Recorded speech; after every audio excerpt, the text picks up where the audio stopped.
بسم اللہ الرحمن الرحیم والصلاۃ والسلام علیکہ یا سیدی یا رسول اللہ، الصلاۃ والسلام علیکہ یا سیدی یا حبیب اللہ۔ سامعین ذوال احتشام، جس طرح کہ ہمارے سوالات کا سلسلہ چل رہا تھا، ایک اور سوال لیتے ہیں اور دیکھتے ہیں کہ سوال ہم سے کیا پوچھا گیا ہے۔ سوال یہ پوچھا گیا ہے کہ آپ عید میلاد النبی صلی اللہ علیہ وسلم مناتے ہیں، تو اسلام میں عیدیں تو دو ہیں، یہ تیسری عید کہاں سے ثابت ہوتی ہے اور اس کی عید نماز پڑھنے کا کیا طریقہ ہے؟ بھائی نے بہت عمدہ سوال پوچھا ہے کہ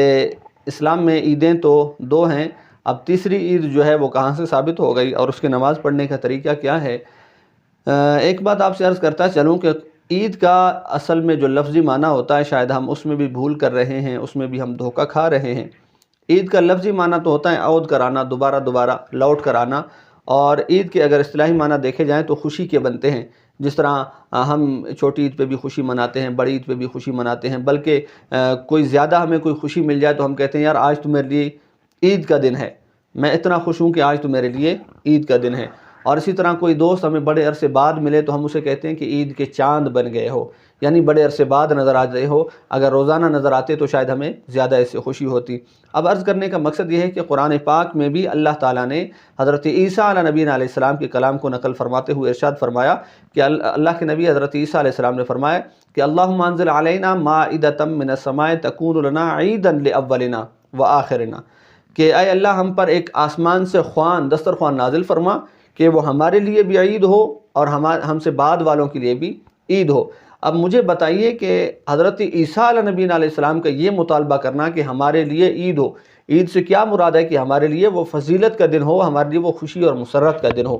اور بعد والوں کے لیے بھی وہ عید کا دن بنے۔ اب حضرت عیسیٰ علیہ نبی علیہ السلام نے بھی اس کی دعا فرمائی کہ ہمارے لیے عید اور خوشی کا دن ہو۔ پھر اسی طرح ایک یہودی حضرت عمر فاروق رضی اللہ تعالیٰ عنہ سے ملتا ہے اور حضرت عمر فاروق رضی اللہ تعالیٰ عنہ سے کہتا ہے اے عمر رضی اللہ تعالیٰ عنہ، ایک آیت آپ لوگوں پر ایسی نازل ہوئی ہے مسلمانوں کے لیے کہ اگر وہ ہمارے لیے نازل ہوتی تو ہم اس دن کو عید کا دن مناتے۔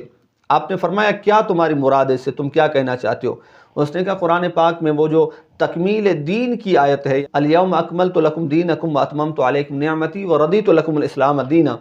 یہ آیت اس دن نازل ہوئی جب دین کامل ہو چکا، مکمل ہو چکا۔ رب نے فرمایا کہ میں نے دین بھی تمہارے لیے مکمل کر لیا اور اپنی نعمتیں بھی تم پر مکمل کر لی اور تمہارے لیے دین اسلام کو بطور دین کے منتخب فرمایا ہے۔ تو اس یہودی کا مقصد یہ تھا کہ یہ آیت اگر ہمارے لیے نازل ہوئی ہوتی، تکمیل دین چونکہ ہو چکا، الحمدللہ دین مکمل ہو چکا، اللہ کی نعمتیں مکمل ہو چکی، تو ہم اس پر جو ہے وہ عید مناتے۔ تو حضرت عمر فاروق رضی اللہ تعالیٰ عنہ نے فرمایا خبردار اے یہودی، وہ مجھے دن بھی یاد ہے، وہ لمحہ بھی یاد ہے، وہ جگہ بھی مجھے یاد ہے، یعنی وہ عرفات کا دن تھا اور یہ آیت وہاں پہ نازل ہوئی، حضور علیہ الصلوۃ والسلام وہاں پہ موجود تھے، ہم صحابہ وہاں پہ موجود تھے۔ اب عرفات بھی آپ یوں سمجھیے کہ حضرت عمر فاروق رضی اللہ تعالیٰ عنہ فرماتے ہیں کہ ہم نہ عرفات کو بھولے ہیں، نہ عرفات کی فضیلت کو بھولے ہیں، اور اسی طرح نہ اس آیت کو بھولے ہیں، نہ اس آیت کی فضیلت کو بھولے ہیں۔ اس دن ہمارے لیے کئی عیدیں تھیں، ایک تو ہمارے لیے عرفات کا دن بھی ہمارے لیے عید کا دن تھا، سرکار کی زیارت ہو رہی تھی وہ بھی ہمارے لیے عید کا دن تھا، اور یہاں سے تکمیل دین ہو رہا تھا، قرآن پاک مکمل ہو رہا تھا، اللہ کی نعمتیں کامل و مکمل ہو رہی تھی، وہ بھی ہمارے لیے عید کا دن ہے۔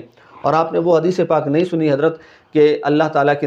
پیارے نبی علیہ الصلوۃ والسلام نے فرمایا کہ عید جمعہ کا دن جو ہے وہ مومن کے لیے عید کا دن ہے، الجمعۃ عید للمؤمن، مومن کے لیے تو ہر جمعہ عید کا دن ہے۔ آپ چلے تھے دو عیدیں ثابت کرنے کے لیے، تیسری عید کی مخالفت کرنے کے لیے، اب دیکھیے کتنی عیدیں بن گئی ہے۔